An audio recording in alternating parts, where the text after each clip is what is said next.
तो चलिए इस पार्ट की शुरुआत करते हैं हमारे दूसरे नियम से। इसे आकर्षक बनाएं। आदत को अनिवार्य कैसे बनाएं? डच वैज्ञानिक नीटो टिनबर्गर ने 1940 में एक के बाद एक अनेक प्रयोग किए। इन प्रयोगों ने इस बात को लेकर हमारी समझ में क्रांतिकारी बदलाव ला दिया कि आखिर क्या हमें प्रेरित करता है। वे उत्तरी अमेरिका में पाए जाने वाले स्टेली और सफेद रंग के पक्षी मुर्गाबी पर शोध कर रहे थे। उत्तरी अमेरिका में ये पक्षी समुद्र किनारे उड़ते देखे जा सकते हैं। इन्हें अपने काम के लिए नोबेल पुरस्कार भी मिला था। इन वयस्क पक्षियों को चोंच पर लाल बिंदी होती है और टिनबर्गर ने देखा कि जब नए बच्चे होते हैं और उन्हें भूख लगती है तो वे अपनी माँ की चोंच की इस लाल बिंदी पर चोंच मारते हैं। एक प्रयोग के लिए उन्होंने छद्म रूप से गत्ते की चोंच बना ली और बिना शरीर का सिर भी उस पर लगाया। जब बड़े पक्षी दूर उड़ जाते तब वे घोंसले में जाते और यह नकली चोंच उन बच्चों के सामने रख देते थे। ये तो स्पष्ट था कि वे चोंच निकलती थी और उन्होंने अनुमान लगा लिया कि बच्चे उन्हें सिर से नकार देंगे। हालांकि जब इन बच्चों ने कार्डबोर्ड की चोंच पर लाल बिंदी देखी तो उन्होंने चोंच मारना शुरू कर दिया जैसे वह उनकी माँ की चोंच हो। इससे स्पष्ट हो चुका था कि वे लाल बिंदी को प्राथमिकता देते हैं, जैसे कि उन्हें जन्म से पहले आनुवांशिक रूप से ही उसकी शिक्षा मिली हो। टिनबर्गर ने यह भी देखा कि लाल बिंदी जितनी बड़ी होती थी ये बच्चे उतनी तेजी से उस पर चोंच मारते थे। अतः उन्होंने एक ऐसी चोंच बनवाई जिस पर 3 बड़ी लाल बिंदियां थीं। जब उन्होंने उसे घोंसले के ऊपर रखा तो पक्षियों के बच्चे खुशी के मारे दीवाने हो गए। वे लाल बिंदियों पर ऐसे चोंच मारने लगे जैसे इतनी बड़ी चोंच उन्होंने कभी ना देखी हो। वैज्ञानिक और उनके सहयोगी ने पाया कि यही व्यवहार अन्य जानवरों में भी होता है। उदाहरण के लिए जमीन में बने घोंसले में रहने वाले पक्षी ग्रेन लेग गूज मतलब बत्तख, जब माँ उस घोंसले के आसपास घूमती है तब कभी कभी उसका एक अंडा घोंसले से लुढ़क कर बाहर घास पर आ जाता है। जब भी ऐसा होता है तो माँ डगमगाते हुए उस अंडे के पास आ जाती है और उससे अपनी चोंच की मदद से धकेल कर घोंसले में रख देती है। टिनबर्गर ने पाया कि जब भी कोई गोलाकार आकृति की चीज उसके पास आई तो वह चोंच से धकेल कर उसे घोंसले में डाल देगी, भले ही वह बिलियर्ड के बॉल हो या बल्ब। जितना बड़ा गोलाकार सामान होगा उस बत्तख का रिस्पॉन्स भी वैसा ही होगा। एक बत्तख ने तो वॉलीबॉल पर बैठकर उसे भी नियंत्रण में लेकर घोंसले में डालने का प्रयास किया। जिस तरह से उस पक्षी के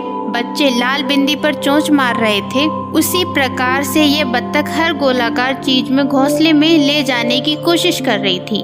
यह एक स्वाभाविक नियम का पालन कर रही थी। जब भी गोलाकार वस्तु दिखेगी उसे घोंसले में डाल दूंगी। जितना भी बड़ा गोला हो उसके लिए मैं भरसक प्रयास करूंगी। यह इस तरह है जैसे हर जानवर का दिमाग व्यवहार के लिए पहले से कुछ नियमों से भरा रहता है और अब अतिशयोक्ति हो जाती है तो यह नियम एकदम क्रिसमस ट्री की तरह उभर आता है। वैज्ञानिक इन अतिशयोक्तियों वाले संकेतों को अलौकिक उद्दीपन कहते हैं। अलौकिक उद्दीपन यथार्थ का चरम रूप रखता है। जिस तरह से लाल बिंदी वाली चोंच या फिर वॉलीबॉल के आकार का अंडा या सामान्य से अधिक जोरदार रिस्पॉन्स देता है। मानव भी यथार्थ के चरम स्वरूप को छू लेने के प्रति अनुमुख होते हैं। उदाहरण के लिए जंक फूड हमारे पुरस्कार तंत्र को सनक की ओर ले जाता है। हजारों वर्ष जंगल में खाने की तलाश में भटकते मानव के मस्तिष्क में नमक, शहद और फैट के लिए सबसे ज्यादा स्थान है। भले ही ये खाना कैलोरीज से भरा हुआ होता है और जब हमारे पूर्वज जंगल में भटकते थे तब यह ना के बराबर था। जब आपको पता नहीं होता कि अगला भोजन कब मिलने वाला है तो आप जितना हो सके उतना खा लेते थे। जीवन बनाए रखने के लिए ये अच्छी रणनीति मानी जाती है। आज हालांकि हम कैलोरी से भरे वातावरण में रह रहे होंगे, खाना प्रचुर मात्रा में, लेकिन हमारा दिमाग लगातार उसे प्राप्त करने के लिए मचलता रहता है मानो उसकी कमी हो। ज्यादा नमक, शक्कर और फैट का हमारे शरीर को कोई लाभ नहीं है, लेकिन उसकी ललक हमें वह करने पर विवश करती है क्योंकि दिमाग के रिकॉर्ड सेंटर पिछले 50,000 वर्ष में बदले नहीं है। आधुनिक खाद्य उद्योग विकास से भरे उद्देश्य के लिए हमारी पाषाणकालीन प्रवृत्ति को खींचने पर चल रहा है। फूड साइंस का प्राथमिक लक्ष्य ऐसे उत्पाद बनाना होता है जो उपभोक्ताओं के लिए आकर्षक हो। बैग, बॉक्स या जार में जो भी फूड मिल रहा है उसे एडिशनल फ्लेवर से ज्यादा स्वादिष्ट बनाया गया है। कंपनियां लाखों डॉलर केवल इसलिए खर्च करती हैं ताकि आलू के चिप्स में ऐसा कुरकुरापन मिले या फिर सोडा में इतनी सनसनाहट मिले कि वह लोगों के संतोष की सीमा को स्पर्श कर जाए। सभी विभाग उसमें लगे हैं कि किस तरह से उत्पादक आपके मुंह में जाकर एक फील ले आए।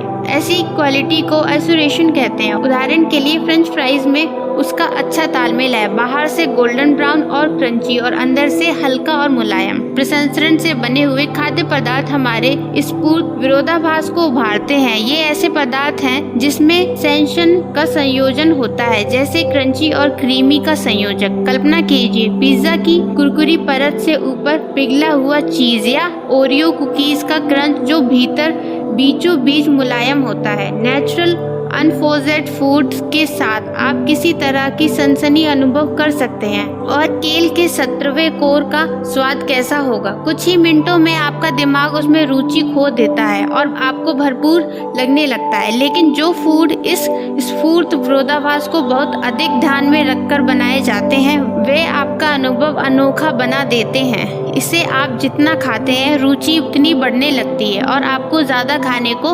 प्रोत्साहित करती है। अतः इस तरह की रणनीतियां खाद्य वैज्ञानिक को प्रमुख की स्थिति का पता लगाने में मदद करती हैं। यह हर उत्पाद पर लागू होता है। नमक, शक्कर और फैट का कुछ कुछ मिश्रण करके जो बनाया जाता है वह आपके दिमाग को उत्तेजित कर देता है और आप बार बार उसे खाने की इच्छा रखते हैं। इसके फलस्वरूप आप अधिक खाने लगते हैं क्योंकि हाइपर प्लेटेबल फूड की श्रेणी में आता है जो मानव के दिमाग को अधिक आकर्षित करते हैं। स्टीफन गाइटन एक न्यूरो साइंटिस्ट हैं। वे आहार, व्यवहार और मोटापे के विशेषज्ञ हैं। वे कहते हैं हमारी स्वयं की कमजोरियों का फायदा उठाने में हम बहुत निपुण हो गए हैं। आधुनिक खाद्य उद्योग और उसके नतीजे में अधिक खा लेने की आदत व्यवहार में बदलाव के दूसरे नियम है। इसे आकर्षक बनाने का उदाहरण है। जितना आकर्षक अवसर होगा उतनी ही जल्दी उसकी आदत बनती जाएगी। अपने आसपास देखिए, हमारे पूर्वज जो दुनिया हमें देकर गए थे उससे बहुत ऊपर और आकर्षक दुनिया हमारा समाज बन चुका है। स्टोर में पुतले अंतर्जित तरह से बनाए जाते हैं। उन्हें कूल्हे स्तन आकर्षक इसलिए बनाए जाते हैं ताकि वस्त्रों को बेचा जा सके। सोशल मीडिया पर लाइक्स और प्रशंसा कुछ ही मिनटों में मिल जाती है, भले ही ऑफिस या घर में हमें नहीं मिलती हो। ऑनलाइन अश्लील सामग्री उत्तेजक दृश्य वाली होती है जिसकी वास्तविक जीवन में प्रतिकृति असंभव रहती है। विज्ञापन बहुत ज्यादा लाइट, प्रोफेशनल और मेकअप और फोटोशॉप से एडिट करके बनाए जाते हैं, भले ही वह मॉडल वैसी नहीं दिख रही हो जैसी स्क्रीन पर दिखती है। यही असाधारण प्रोत्साहन या उत्तेजता हमारे आधुनिक विश्व की है। वे उन विशेषताओं को अति पर देखते हैं जो प्राकृतिक रूप से हमारे लिए आकर्षक होती हैं। इसी कारण से हमारी प्रकृति दीवानेपन तक चली जाती है जो शॉपिंग, सोशल मीडिया, अश्लील साइट्स देखने, खाने की अतिरंजित आदतों और कई अन्य की ओर हमें धकेल देती है। यदि इतिहास एक मार्गदर्शक के रूप में कार्य करे तो भविष्य के अवसर आज की तुलना में अधिक आकर्षक होंगे। प्रवृत्ति ऐसी है कि पुरस्कार और ज्यादा केंद्रित होंगे तथा उद्दीपन और ज्यादा मोहक बन जाएंगे। जंक फूड प्राकृतिक खाद्य पदार्थ की तुलना में कैलोरीज का अधिक गाढ़ा रूप है। बियर की तुलना में हार्ड शराब अल्कोहल का अधिक केंद्रित रूप है। जंक फूड में प्राकृतिक आहार की बजाय अनेक प्रकार की कैलोरीज को डाला जाता है। बोर्ड गेम्स की बजाय वीडियो गेम्स अधिक केंद्रित करने वाले रहते हैं। प्रकृति से तुलना करते हुए देखें तो सुख की इच्छा से भरे इन अनुभवों को रोक पाना मुश्किल हो जाता है। हमारे पास हमारे पूर्वजों का दिमाग है, लेकिन सुझावों या आकर्षण का उन्हें कभी सामना नहीं करना पड़ा था। यदि आप उन अवसरों को बढ़ाना चाहते हैं जिसमें एक व्यवहार घटित हो तो आपको उसे आकर्षक बनाने की आवश्यकता है। दूसरे नियम की चर्चा के दौरान हमारा लक्ष्य यह सीखना है कि हमारी आदतों को कैसे प्रबल बनाया जाए। हर आदत को एक अलौकिक उद्दीपन में बदलना संभव नहीं है, लेकिन हम किसी भी आदत को और अधिक मोहक बना सकते हैं। ऐसा करने के लिए हमें यह समझना चाहिए कि लालक क्या है और वह कैसे काम करती है। इसकी शुरुआत हम जैविक छाप की जांच से कर सकते हैं। हर आदत में डोपामाइन प्रभाव होता है।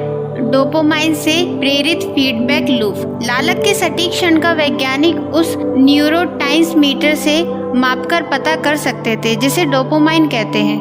डोपामाइन का महत्व 1954 में तब समझ में आया जब न्यूरोसाइंटिस्ट जेम्स ऑल्ड और पीटर मिलर ने एक प्रयोग से यह पता लगाया कि लालक और इच्छा के पीछे की न्यूरोलॉजिक प्रक्रियाएं क्या हैं। चूहों के दिमाग में इलेक्ट्रोडाइज लगाए गए। रिसर्च करने वालों ने उनका डोपामाइन प्रभाव रोक दिया। वैज्ञानिक तब चकित रह गए कि ऐसा करने से उनके जीने की इच्छा भी समाप्त हो गई। वो खा नहीं सकते थे, उन्होंने मैथुन नहीं किया, उनको कुछ भी करने की इच्छा नहीं रही। कुछ ही दिनों में वे प्यास के कारण चल बसे। इसके बाद के अध्ययन में अन्य वैज्ञानिकों ने उनके दिमाग में डोपामाइन प्रभावित करने वाला हिस्सा कुछ कम किया, लेकिन इस बार उनके मुंह में शक्कर के ड्रॉप्स डाले गए। इन चूहों के चेहरे सुख से चमक उठे क्योंकि वह स्वादिष्ट वस्तु उन्हें भा गई। भले ही उनका डोपामाइन रोक दिया गया था, उन्हें शक्कर उतनी ही पसंद आई जितनी पहले आती थी, लेकिन वे और नहीं चाहते थे। सुख का अनुभव डोपामाइन के बिना भी जस का तस ही रहा, लेकिन इच्छा समाप्त हो चुकी थी और इच्छा के बिना गतिविधियां थम जाती हैं। अन्य शोधकर्ताओं ने डोपामाइन रोकने की प्रक्रिया को उलट दिया। उन्होंने दिमाग के पुरस्कार तंत्र को डोपामाइन से भर दिया तो जानवरों ने आदतों का खतरनाक गति से पूरा किया। एक अध्ययन में तो चूहों को हर बार एक बॉक्स में रखी किसी चीज से जोरदार डोपामाइन मिला। कुछ ही मिनटों में चूहों में इच्छा इतनी तेजी से बढ़ी कि उन्होंने 1 घंटे में उस बॉक्स में 800 बार नाक डालने का प्रयास किया। आदतें डोपामाइन से प्रेरित फीडबैक लूप है। हर व्यवहार जो आदत को जोरदार बनाता है, जैसे जंक फूड खाना, वीडियो गेम्स खेलना, नशा करना, सोशल मीडिया ब्राउज चलाना आदि का संबंध डोपामाइन के उच्चतर से होता है। हमारी मूल आदतों के व्यवहार के बारे में भी यही कहा जाता है, जैसे भोजन करना, पानी पीना, मैथुन करना और सामाजिक रूप से संबंध रखना। वैज्ञानिक यही मानते रहे कि डोपामाइन सुख देने वाला होता है, लेकिन अब हम जान गए कि यह प्रेरित करने, सीखने या याद करने, दंड देने, अरुचि और इच्छित गतिविधियों को न्यूरोलॉजिक प्रक्रिया में अहम भूमिका निभाता है। जब आदतों की बात आती है तो मुख्य तथ्य यह है, डोपामाइन न केवल तब स्रावित होता है जब आप आनंद का अनुभव करते हैं, बल्कि तब भी जब आप उसकी आशा करते हैं। जुआ खेलने की आदि व्यक्तियों में दाव लगाने से पहले डोपामाइन बढ़ता है, ना कि जीतने के बाद। कोकीन के नशेड़ी को पाउडर देखने पर डोपामाइन का उछाल मिलता है, ना कि उसे लेने के बाद। जब भी आपको लगता है कि किसी अवसर से फायदा होगा, आपको डोपामाइन पहले से ही प्रभावित होने लगता है। कोई फायदा या पुरस्कार मिलने की आकांक्षा हमें कार्य करने के लिए प्रेरित करती है, ना कि फायदा या पुरस्कार की प्राप्ति। दिलचस्प बात यह है कि पुरस्कार प्राप्त करते समय मस्तिष्क में सक्रिय होने वाली पुरस्कार प्रणाली वैसी ही है जो आशा करते समय सक्रिय होती है। यह एक कारण है कि एक अनुभव की प्रतीक्षा अक्सर इसे प्राप्त करने से बेहतर होती है। एक बच्चे के रूप में क्रिसमस की सुबह के बारे में सोचना उपहार खेलने से बेहतर हो सकता है। एक वयस्क के रूप में आगामी छुट्टियों के बारे में सपने देखना वास्तव में छुट्टियां पर होने से अधिक सुखद हो सकता है। वैज्ञानिक इसे चाहने और पसंद करने की चीज के अंतर के रूप में संदर्भित करते हैं। दिमाग में अनेक न्यूरल सर्किट होते हैं जो पसंद करने की बजाय पुरस्कार की इच्छा रखने वाले हैं। इच्छा करने वाले केंद्र दिमाग में बड़े पैमाने पर हैं। Brain stem, nucleus accumbens, ventral tegmental, dorsal सिक्वेंटम, मैगिडाला और फ्रंटल कॉर्टेक्स के हिस्से हैं।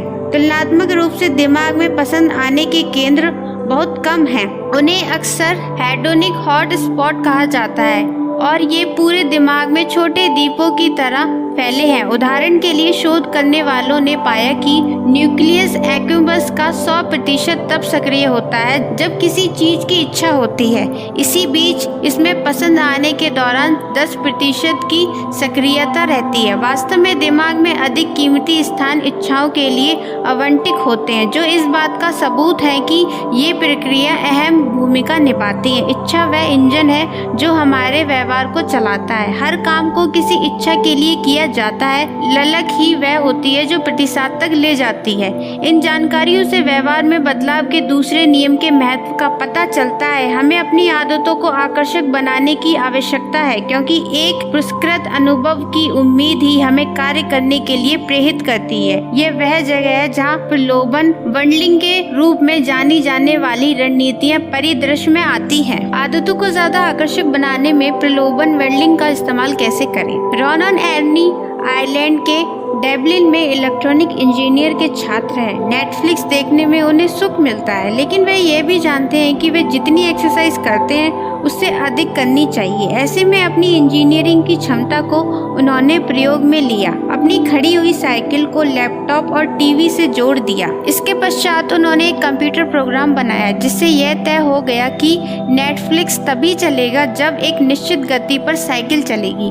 जैसे ही वे उसे धीमा करेंगे, जो भी शो वह देख रहे होंगे वह तब तक अटक जाएगा जब तक वे पुनः पैडल मारना शुरू नहीं करेंगे। वे ऐसे फैन हैं जो मोटापा तो कम कर ही रहे हैं, नेटफ्लिक्स के लगाव को भी कम नहीं कर रहे और एक ही समय में दोनों कर रहे हैं। इसके साथ ही वे प्रलोभन बंडलिंग रणनीति का इस्तेमाल भी कर रहे हैं ताकि एक्सरसाइज करने की आदत को ज्यादा आकर्षक बना सकें। प्रलोभन बंडलिंग रणनीति तब काम करती है जब आपके इच्छित कार्य को उस कार्य से जोड़ दिया जाता है जिसे करने की जरूरत आपको होती है। बंडी के मामले में नेटफ्लिक्स को उन्होंने खड़ी हुई बाइक को चलाने से जोड़ दिया।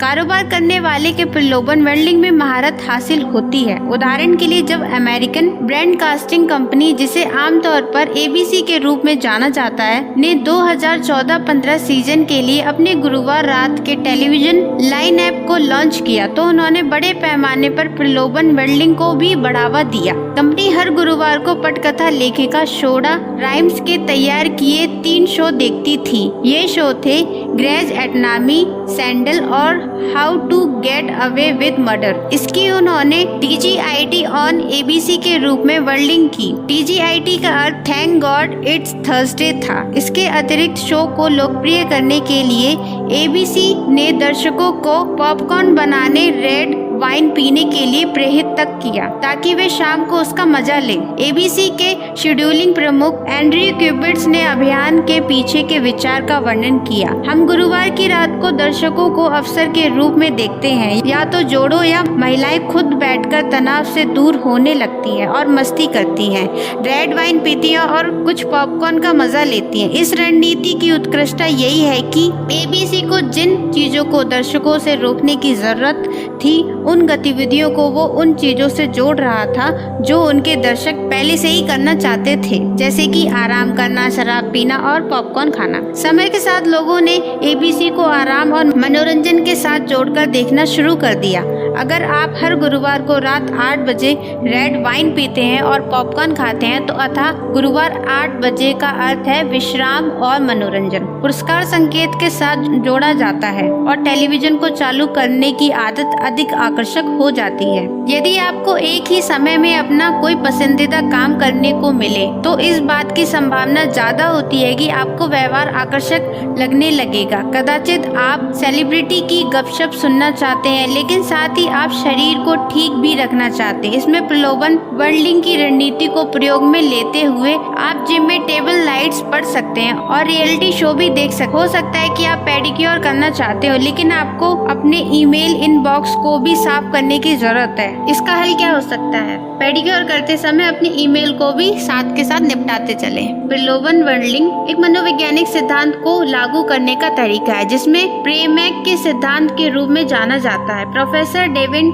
प्रेमैक के काम के बाद नामित यह सिद्धांत कहा था कि अधिक संभावित व्यवहार कम संभावित व्यवहार को सुदृढ़ करेगा। दूसरे शब्दों में, भले ही आप वास्तव में बकाया ईमेल कार्य को निपटाना नहीं चाहते, लेकिन आप ऐसा करने के लिए स्वतः तैयार हो जाएंगे यदि उसके साथ आपको कुछ ऐसा करना हो जो आप वास्तव में करना चाहते हो। आदतों को क्रमबद्ध करने की रणनीतियों को आप प्रलोभन बंडलिंग से जोड़ सकते हैं ताकि आप अपने व्यवहार को निर्दिष्ट करने के लिए नियम बना सकें। आदतों को क्रमबद्ध करने की रणनीतियाँ प्लस प्रलोभन बंडलिंग का फॉर्मूला। तो चलिए जानते हैं क्या है। वर्तमान आदत के पश्चात जो आदत आवश्यक है वह करूँगा। आवश्यक आदत के बाद मैं वह इच्छित आदत को करूँगा। यदि आप खबरें पढ़ने के पक्ष में हैं लेकिन आभार व्यक्त करना आपके लिए आवश्यक है। सुबह की कॉफी पी लेने के बाद मैं एक बात कहूँगा कि कल जो कुछ भी हुआ उसके लिए आभारी हूँ। मैं किसी के प्रति आभार व्यक्त कर दूं, इसके बाद मैं खबर पढ़ लूँगा। यदि आप खेल देखना चाहते हैं और आपको सेल्स कॉल करना भी आवश्यक है तो लंच ब्रेक से लौटकर मैं 3 संभावित ग्राहकों को कॉल करूँगा। संभावित 3 ग्राहकों को कॉल करने के बाद मैं ESPN देखूंगा। अगर आप फेसबुक देखना चाहते हो और आपको एक्सरसाइज करना भी जरूरी है तो क्या करें, देखते हैं। जैसे ही मैं अपना फोन हाथ में लूंगा मैं 10 बार एक्सरसाइज करूंगा। 10 बार भी करने के बाद मैं अपना फेसबुक देखूंगा। उम्मीद है कि यथा आप 3 ग्राहकों को कॉल करने या 10 बार भी करने के लिए तत्पर होंगे, क्योंकि इसका मतलब यह है कि आपको नवीनतम खेल समाचार पढ़ने या फेसबुक देखने की इच्छा है। जिस काम को करने की जरूरत है उसे करने का मतलब है कि आप वह काम करना चाहते हैं जिसकी इच्छा है। हमने इस अध्याय में अलौकिक उद्दीपनों पर चर्चा करना शुरू किया था जो वास्तविक के उन्नत संस्करण हैं। ये कार्रवाई करने की हमारी इच्छा बढ़ाते हैं। प्रलोभन वर्ल्डिंग किसी भी आदत का उन्नत संस्करण बनाने का एक तरीका है जिससे आप पहले से ही करना चाहते हैं। कोई भी अप्रतिरोध यानी अनिवार्य आदत बनाना कठिन है, लेकिन यह सरल रणनीति हो सकती है। किसी भी आदत को अधिक आकर्षक बनाने के लिए उसका इस्तेमाल किया जा सकता है, अन्यथा ऐसा नहीं होगा। तो चलिए थोड़ा आगे बढ़ते हैं। आप जानते हैं आपकी आदतों को आकार देने में परिवार और मित्रों की क्या भूमिका है। हंगरी के लाजो कोलनगर ने 1965 में क्लेरा नामक महिला को एक के बाद एक विचित्र पत्र लिखे। लाजलो कड़े परिश्रम में विश्वास रखते थे। वास्तव में वे सिर्फ इसी में विश्वास रखते थे कि उन्होंने जन्मजात प्रतिभा का विचार ही ठुकरा दिया था। उनका दावा था कि सतत अभ्यास और अच्छी आदतों के विकास से कोई बच्चा किसी भी क्षेत्र में जीनियस बन सकता है। उनका मंत्र था, जीनियस पैदा नहीं होता बल्कि उसे शिक्षित व प्रशिक्षित किया जाता है। लाजलो को अपने विचार में इतना विश्वास था कि उन्होंने उसका अपनी ही संतानों पर परीक्षण करना चाहा और उन्होंने इसी सिलसिले में क्लेरा को पत्र लिखे। वे चाहते थे कि उनकी पत्नी ऐसी हो जो सीधे उनके विचारों से सहमत हो। क्लेरा टीचर थी। वे अपने विचारों को लेकर उतनी अड़ियल नहीं रही होंगी जितने लज्जो थे, लेकिन वे भी ये मानती थी कि उचित निर्देशन से कोई भी अपने कौशल में इजाफा कर सकता है। लाजलो ने तय किया कि शतरंज प्रयोग के लिए उपयुक्त क्षेत्र रहेगा और उन्होंने अपने बच्चों को शतरंज का महारथी बनाने के हिसाब से पालने की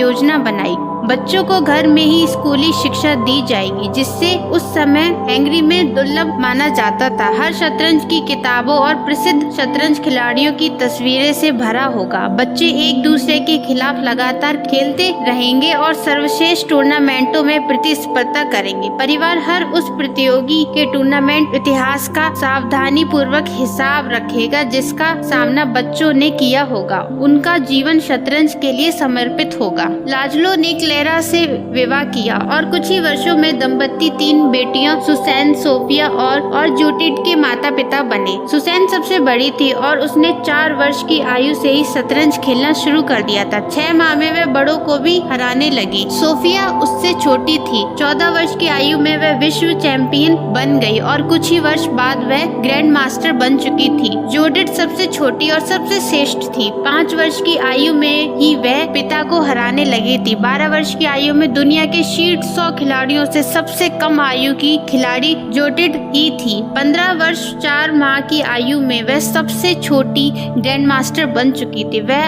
अब तक के सबसे कम आयु के रिकॉर्ड धारक ग्रैंड मास्टरों बॉबी फिशर से भी छोटी थी। 27 वर्ष तक वह दुनिया की सबसे पहले नंबर 1 की महिला शतरंज खिलाड़ी रही। पोलगर बहनों का बचपन बहुत असामान्य तरह का था। फिर भी यदि आप उनसे पूछोगे तो वे दावा करेंगी कि उनकी जीवन शैली बहुत आकर्षक ही नहीं बल्कि सुखमद भी थी। अनेक इंटरव्यू में उन बहनों ने कहा कि उनका बचपन दुष्कर होने की बजाय मनोरंजन से भरा था। उन्हें शतरंज खेलना अच्छा लगता था, इससे उनका मन भी नहीं भरता था। एक बार लाजलो ने मध्य रात्रि में सोफिया को बाथरूम से यह खेलते हुए देखा। पिता ने उससे कहा, सोने जाओ सोफिया, इन मोहरों को अकेला रहने दो। उस पर सोफिया ने यह जवाब दिया, डैडी ये मुझे अकेला नहीं छोड़ेंगे। सीखेंगे। पोलगर बहनें उस वातावरण में पली बड़ी जहाँ पर किसी भी अन्य बात की तुलना में शतरंज को ज्यादा महत्व दिया जाता था। इसके लिए उनकी प्रशंसा होती थी और पुरस्कार मिलते थे। उनकी दुनिया में शतरंज की धुन होना सामान्य था। और जैसा कि हम देखते हैं कि जो भी आदतें हमारी संस्कृति में सामान्य होती हैं, उन्हें सबसे ज्यादा आकर्षक व्यवहार के तौर पर आप देखते हैं। सामाजिक मानकों का मोहक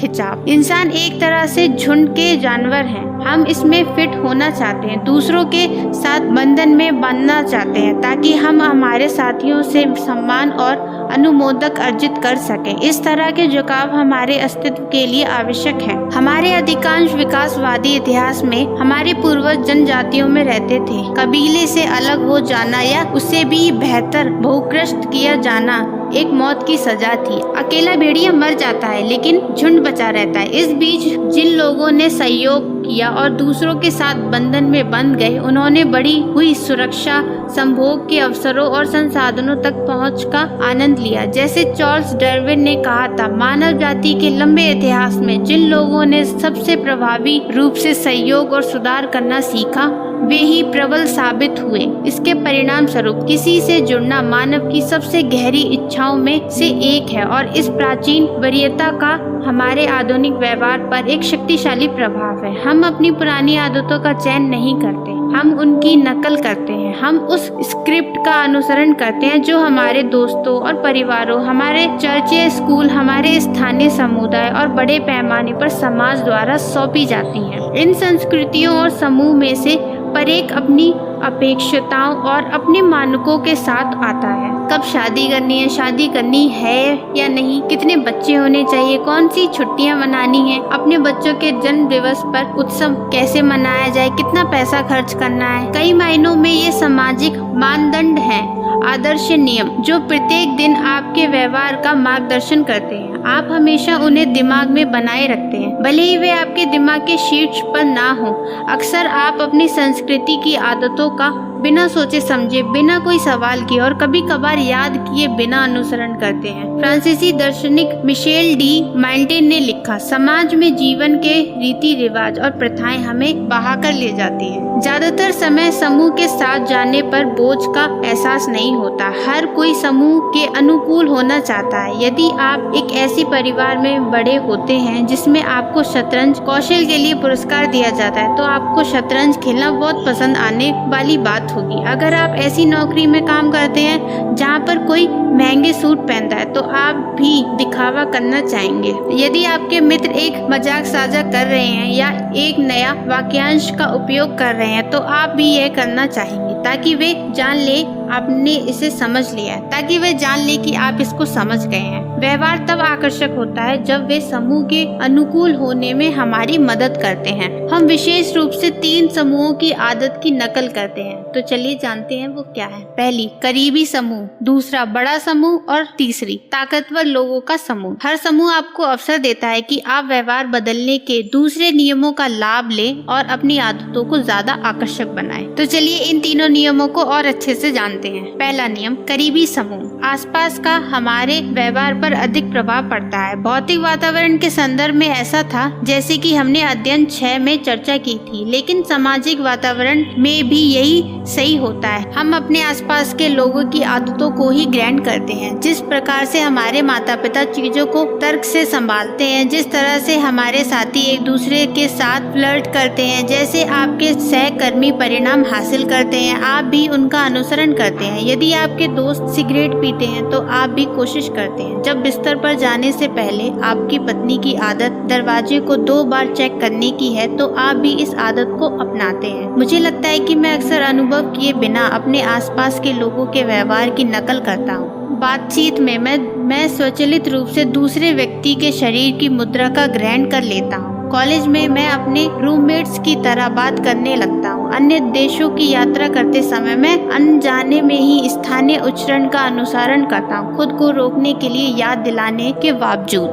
सामान्य नियम ये कहता है, हम किसी के जितने करीब होंगे उतनी ही अधिक संभावना उसकी कुछ आदतों की नकल करने की होगी। हमारे एक अभिभूत अध्ययन में हमने 32 साल तक 12,000 लोगों पर नजर रखी और निष्कर्ष निकला कि यदि किसी व्यक्ति का कोई दोस्त मोटा है तो उसके मोटे होने की संभावना 57% बढ़ जाएगी। यह दूसरे तरीकों से भी काम करता है। एक और अध्ययन में पाया गया कि अगर किसी रिश्ते में एक व्यक्ति ने अपना वजन कम किया तो दूसरे साथी का वजन लगभग 1/3 समय में कम हो जाएगा। हमारे दोस्त और परिवार एक प्रकार का आदर्श सहकर्मी दबाव प्रदान करते हैं जो हमें उनकी दिशा की ओर खींचता है। बेशक सहकर्मी दबाव केवल तभी बुरा होता है जब आप बुरे प्रभावों से घिरे हुए होते हैं। हम अंतरिक्ष यात्री माइकल मैसीमिनो MIT में स्नातक छात्र थे तो उन्होंने एक छोटी सी रोबोटिक क्लास ली थी। कक्षा के 10 लोगों में 4 अंतरिक्ष यात्री बन गए। यदि आपका लक्ष्य अंतरिक्ष में जाने का था तो वह कमरा सबसे अच्छी संस्कृति था जिसकी तलाश आप कर सकते हैं। इसी तरह एक अध्ययन में पाया गया कि 11 या 12 साल की उम्र में यदि आपके सबसे अच्छे दोस्त का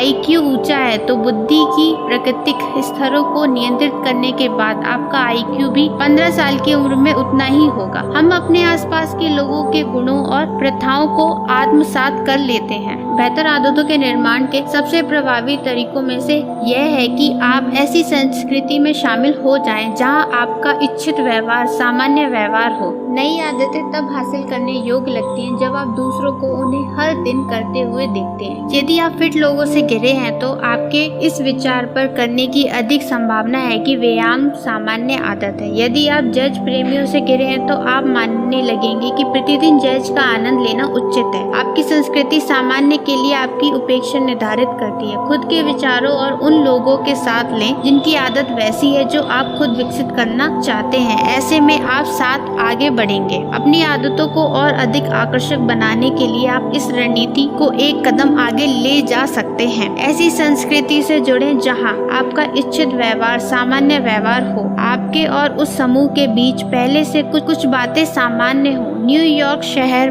के उद्यमी स्टीव कॉम्स एक कंपनी चलाते हैं जो नर्ड फिटनेस के नाम से पहचानी जाती है। यह कंपनी नर्ड, मिसफिट और म्यूटेंट लोगों की मदद वजन घटाने में करती है ताकि वे सुदृढ़ और स्वस्थ हों। उनके ग्राहकों में वीडियो गेम्स के प्रेमी, फिल्मों के दीवाने और औसत सामान्य आदमी शामिल हैं जो शरीर को सही आकार में करना चाहते हैं। कई लोग जब पहली बार जिम जाते हैं या आहार बदलने की कोशिश करते हैं तो उन्हें अटपटा लगता है, लेकिन यदि आप पहले से ही समूह के अन्य सदस्यों के समान हैं, जैसे स्टारबक्स के प्रति प्रशासिक प्रेम है, तो बदलाव अधिक आकर्षक हो जाता है क्योंकि ये इस तरह महसूस होता है कि जिससे आप जैसे लोग पहले से ही करते आ रहे हैं। किसी वर्ग से जुड़ने या प्रेरणा जितनी बरकरार रहती है उतनी कहीं नहीं रहती। यही निजी खोज को साझा खोज में बदल देती है। आपकी पहचान एकल थी। आप एक पाठक हैं, आप एक संगीतकार हैं, आप एक एथलीट हैं। जब आप किसी बुक क्लब या बैंड या साइकिलिंग समूह से जुड़ते हैं तो आपकी पहचान आपके आसपास के लोगों से जुड़ जाती है। विकास और बदलाव आप व्यक्तिगत खोज नहीं है। आप पाठक हैं, हम संगीतकार हैं, हम साइकिल चलाने वाले हैं। साझा पहचान आपकी व्यक्तिगत पहचान को सुदृढ़ करना शुरू करती है। यही कारण है कि किसी लक्ष्य को प्राप्त करने के बाद भी अपनी आदतों को बनाए रखने के लिए समूह का हिस्सा बनने रहना महत्वपूर्ण होता है। मित्रता और समुदाय नई पहचान स्थापित करते हैं और व्यवहार के लंबे समय तक चलने में मदद करते हैं।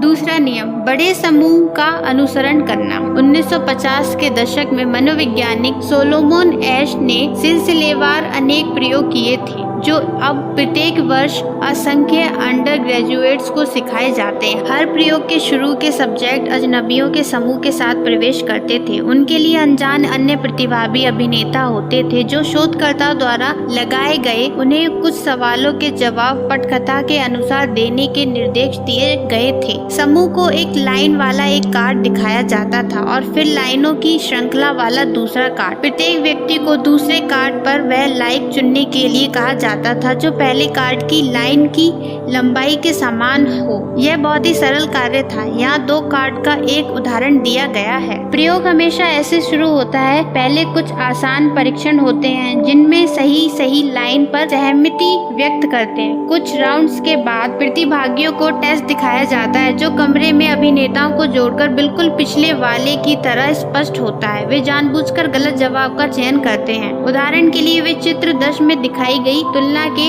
ए जवाब देते हैं। हर कोई सहमत होता है कि रेखाएं समान है, भले ही वे स्पष्ट रूप से अलग होती हैं। सब्जेक्ट जो छल से अनभिज्ञ होते हैं वे तुरंत हतप्रभ रह जाते हैं। उनकी आंखें चौड़ी हो जाती थीं। वे अपने आप पर हंस पड़ते थे। वे अन्य प्रतियोगियों की दोबारा जांच करते थे। उनकी व्यग्रता तब बढ़ती थी जब एक के बाद एक दूसरे भी वही गलत प्रतिक्रिया देते थे। जल्दी सब्जेक्ट अपनी आंखों पर शक करना शुरू कर देते थे। आखिरकार वे भी इसका वही जवाब देते थे जो उनका दिल जानता था कि वह गलत है। एश ने कई बार और कई अलग अलग तरीकों से इस प्रयोग को किया। उन्होंने जो खोजा वह यह था कि जैसे जैसे अभिनेताओं की संख्या बढ़ती गई वैसे वैसे ही सब्जेक्ट्स की अनुरूपता भी बढ़ती गई। यदि सिर्फ सब्जेक्ट और एक अभिनेता था तब व्यक्ति की पसंद पर कोई प्रभाव नहीं पड़ा। उन्होंने बस मान लिया कि वह एक डमी के साथ कैमरे में थे। जब दो अभिनेता सब्जेक्ट्स के साथ कैमरे पे थे तब भी बहुत कम प्रभाव पड़ा, लेकिन जब लोगों के तौर पर अभिनेताओं की संख्या 3 से 4 लेकर 8 तक बढ़ गई तो सब्जेक्ट के स्वयं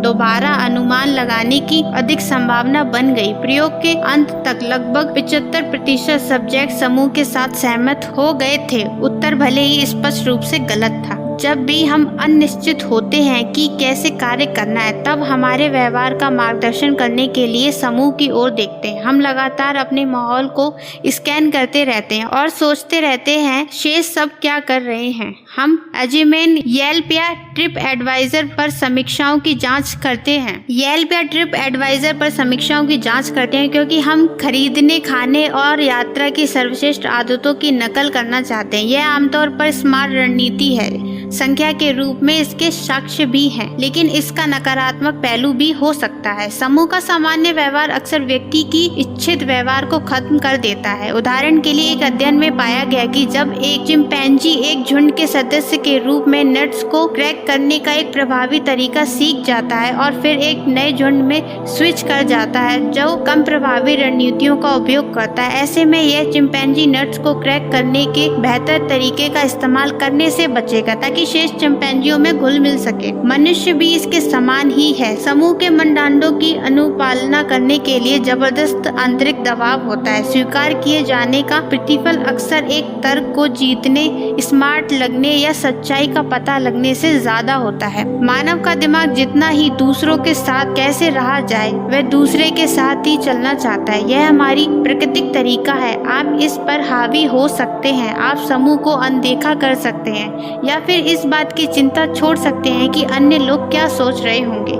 लेकिन इसमें मेहनत लगती है। जो चलन है उसके खिलाफ जाने में अतिरिक्त प्रयास करना होता है। जब आदतों को बदलने का अर्थ समूह को चुनौती देना होता है तो बदलाव आकर्षणहीन हो सकता है। जब आदतों को बदलने का अर्थ समूह के साथ ढलना है तो बदलाव बेहतर आकर्षक होता है। ताकतवर लोगों के समूह का अनुसरण हर स्थान पर मानव शक्ति, प्रतिष्ठा और सामाजिक स्तर को पाना चाहता है। हम अपनी जैकेट्स में कई मेडल लटकाना चाहते हैं। हम अपने किताबों में अध्यक्ष या पार्टनर दर्ज करना चाहते हैं। यह प्रवृत्ति व्यर्थ जरूर लग सकती है, लेकिन यह एक स्मार्ट प्रयोग है। ऐतिहासिक रूप से भी देखें तो जिस व्यक्ति के पास अधिक शक्ति और सामाजिक स्तर होता है वह कई संसाधन प्राप्त कर लेता है, जीवित रहने की चिंता कम करता है और आकर्षक साथी साबित होता है। हम ऐसे व्यवहारों के प्रति आकर्षित होते हैं जो हमें सम्मान, सहमति, प्रशंसा और सामाजिक स्तर प्रदान करते हैं। जिम में ऐसा होना चाहते हैं जिसकी मांसपेशियों में बल हो, या ऐसे संगीतकार होना चाहते हैं जो जटिल से जटिल चीजें बजा सके, या ऐसे अभिभावक होना चाहते हैं जिसके बच्चे खूब उपलब्धियां हासिल करें। यही बातें हमें भीड़ से अलग करती हैं। एक बार हम समूह के अनुकूल साबित हो जाएं तो फिर हम भीड़ से अलग दिखने के तरीके खोजने लगते हैं। यह एक बड़ा कारण है जिससे हम अधिक प्रभावी लोगों की आदतों पर गौर करते हैं। सफल लोगों के व्यवहार का हम अनुपालन करने लगते हैं क्योंकि हमारी भी सफल होने की आकांक्षा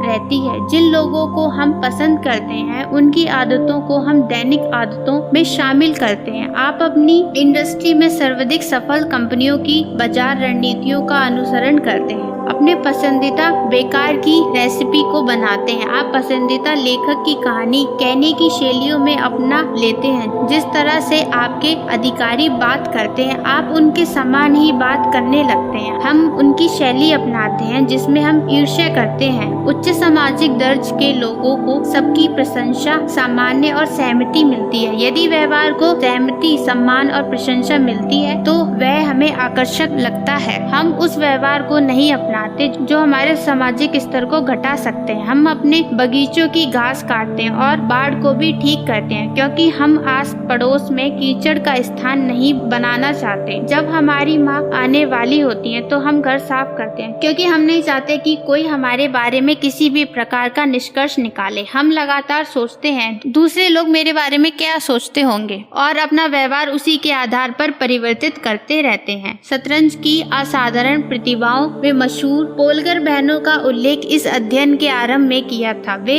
जोरदार और लंबे समय तक बने रहने वाले सामाजिक प्रभाव की साक्ष्य हैं। इन बहनों ने कई घंटों तक हर दिन शतरंज की प्रैक्टिस की और दर्शकों तक अपना प्रभाव छोड़ा। ये आदतें और व्यवहार आंशिक रूप से इसलिए भी आकर्षक बने हैं क्योंकि उन्हें अपनी संस्कृति में सम्मान मिला था। उनके माता पिता की प्रशंसा से लेकर इन बहनों ने कई घंटों तक हर दिन शतरंज की प्रैक्टिस की और दर्शकों तक अपना प्रभाव छोड़ा। ये आदतें और व्यवहार आंशिक रूप से इसलिए भी आकर्षक बने रहे क्योंकि उन्हें अपनी संस्कृति में सम्मान मिला था। उनके माता पिता की प्रशंसा से लेकर ग्रैंड मास्टर बनने जैसी उपलब्धियों की वजह से उन्हें अपने प्रयास सतत रखने के कई परेख तत्व मिल गए।